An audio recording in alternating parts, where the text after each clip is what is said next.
자, 여러분 안녕하세요. 티처 준호입니다. 제가 여러분들에게 신학기 잘 지내시라고 몇 개의 영상들을 만들어서 올렸는데 도움 받고 계시죠? 오늘 또 중요한 이야기 하나 해드릴까 합니다. 바로 학생을 파악하는 방법입니다. 학생을 다양하게 파악할 수 있는데요. 과거도 파악하고, 감정도 파악하고, 성격도 파악하고, 심리도 파악하고, 그 다음에 친구 관계도 파악한 다음에 가족도 파악하고, 그리고 내면의 여러 가지 것, 기타 등등을 한꺼번에 파악할 수 있는 방법을 오늘 탁 하고 소개를 해드릴까 합니다. 사실 제가 설명하려면 아주 길어요. 네.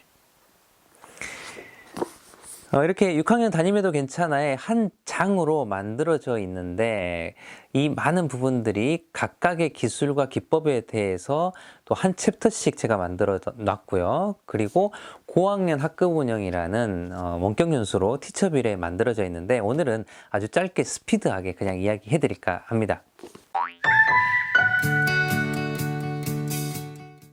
자, 먼저 첫 번째 아이들의 과거를 아시면 좋습니다.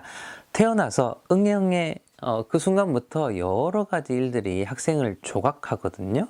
그래서 어떤 일을 겪었는지에 따라서 현재 아이들의 비언어 그리고 행동 패턴, 때로는 감정 속에 있는 여러 상처 등등, 그리고 뿌듯함, 모든 것을 파악을 해낼 수가 있습니다. 그래서 저는 스펙타클 인생 그래프라는 이름으로 마음 흔들기 책에서부터 지금 이 6학년 담임해도 괜찮아요도 소개를 해드렸는데, 종이 한 장을 만들어 주세요. 그리고 접었다가 펴면 가운데 쭉 선이 생기잖아요.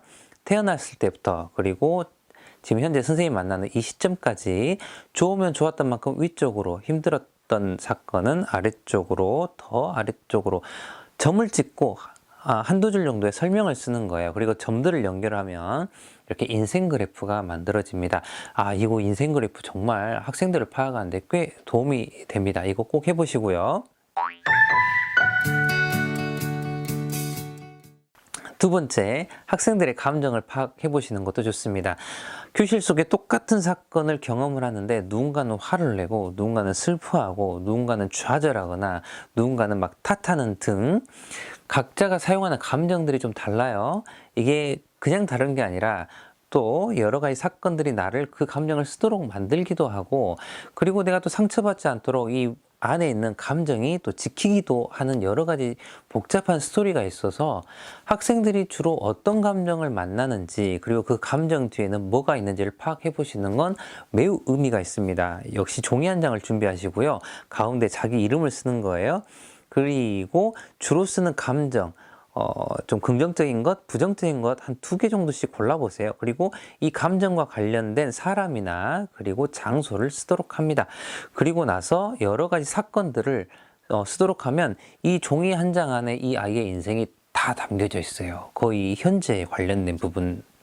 그래서 스펙타클 인생 그래프로 과거 파악하시고요. 감정으로 감정과 현재 삶을 좀 파악을 한번 해보시는 걸 추천해 드립니다. 자, 세 번째는 아이들의 성격과 심리를 파악을 해보시면 좋습니다.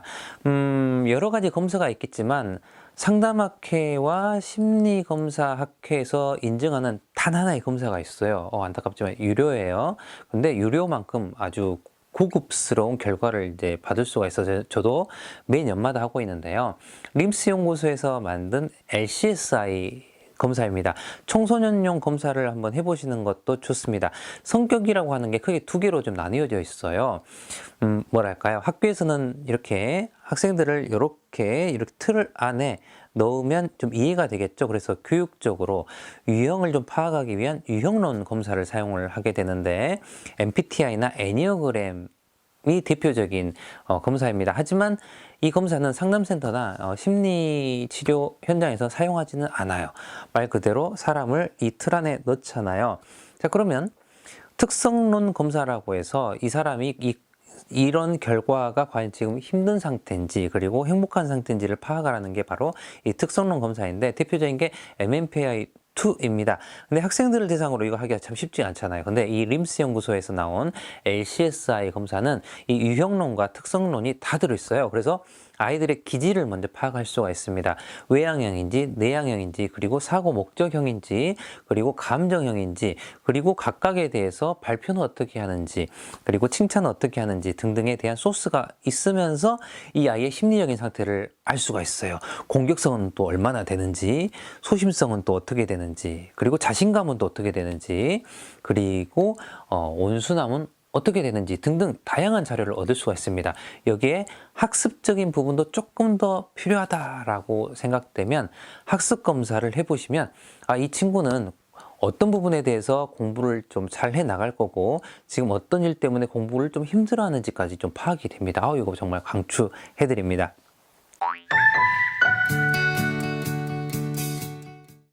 자, 그리고 네 번째로는 교우 관계를 파악을 해보시면 좋습니다. 예전에는 생일에 초대하고 싶은 사람 뭐 몇 명, 그리고 생일에 초대하고 싶지 않은 사람 막 이렇게 막 조사하고 그랬잖아요. 그래서 타겟 그래프를 그렸는데 이것보다는 제가 상담센터에서 가족치료 관련된 활동을 하고 심리극을 진행을 하다 보니까 나를 중심으로 아빠나 엄마 등등을 마음의 거리만큼 세워두고 밖에서 내 가족을 바라보면 역동들이 좀 보입니다. 내가 이런 형태로 가족의 시스템을 만들고 살고 있었구나. 이것처럼 종이 한 장을 두고요. 가운데다 내 이름을 땅 박는 거예요. 그리고 나를 중심으로 가까운 친구들은 좀 가까이에 그리고 멀리 있는 친구들은 멀리 이름을 쓰거나 스티커를 붙이면 되는데 제가 이거 세트로 좀 만들어 놨습니다. 토닥토닥 우리 사이라고 그리고 제가 유튜브 영상으로 이전에 만들었기 때문에 이렇게 위쪽에 제가 주소 올려놓도록 할게요. 이 아래쪽에도 제가 주소 넣어 놓을 거니까요. 필요하신 분들은 더 자세하게 좀 봐보시면 좋을 것 같습니다. 그리고 이 검사는 은따 그리고 여학생들의 굉장히 복잡한 역동들을 한 방에 좀 파악할 수 있는 장점들이 있어요. 그래서 저는 이거 꽤 많이 사용하고 있는데 여러분들도 함께 해보시면 좋겠습니다. 그리고 다섯 번째, 가족을 좀 파악해 보시는 것도 좋아요. 저 같은 경우는 학년 초에 마인드맵 활동을 굉장히 많이 하는데 이거 하다가 마지막 정도쯤 자 그러면 이 마인드맵을 잘 좀 이해했는지 내 가족을 대상으로 한번 마인드맵을 한번 그려보자 라고 자연스럽게 좀 이야기를 하면서 아이들의 여러 정보들을 좀 취합니다. 물론 자세하지는 않지만 어느 정도는 좀 파악이 거의 가능해서 가족 마인드맵을 그리고 그걸 토대로 그리고 이전에 했던 여러 가지 활동들의 자료를 가지고 그림을 그려보면 얼추 좀 파악이 됩니다. 그리고 가족 파악을 하시면 가족 마인드맵 안에 굉장히 재미있는 그런 소스들도 많이 있어요. 내가 좋아하는 것들 그리고 주로 하는 말 등등 어떤 것을 좀 여러분들이 그리게 할 것인지에 따라서 마인드맵의 성격이 달라집니다. 한번 해보시길 바라고요.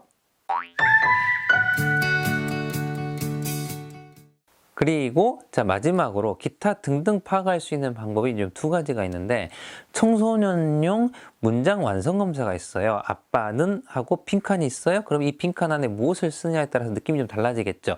저에게 매일 사랑한다라고 말씀을 해주세요. 아니면 저녁마다 술을 드세요라고 써 있을 수도 있고 우리 엄마는 뒤에 나에게 계속 격려와 위로의 이야기를 해줘서 힘이 납니다. 아니면 우리 엄마는 제가 공부를 잘했을 때만 저에게 박수를 보내줘요. 등등 어떤 말을 쓰냐에 따라서 정보를 취할 수가 있습니다.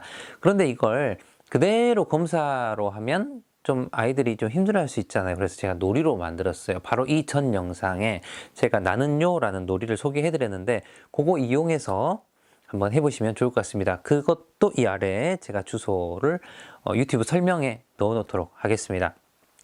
자 그리고 하나가 더 나 설명서를 만들어 보는 것도 괜찮아요. 나에 대해서 소개를 무엇을 할지 여러분들이 주제만 잡으시면 되는데 선생님 사용 설명서를 보여드리는 것도 좋고 그리고 너희들에 대해서 선생님이 조금 더 알고 싶어. 너희들에 대해서 조금 더 알려주면 선생님이 더 많은 걸 준비하고 너희들의 편이 되고 그리고 힘이 될 수 있을 것 같아. 도와주지 않겠니? 이런 멘트들을 한번 사용해 보시는 것도 좋습니다.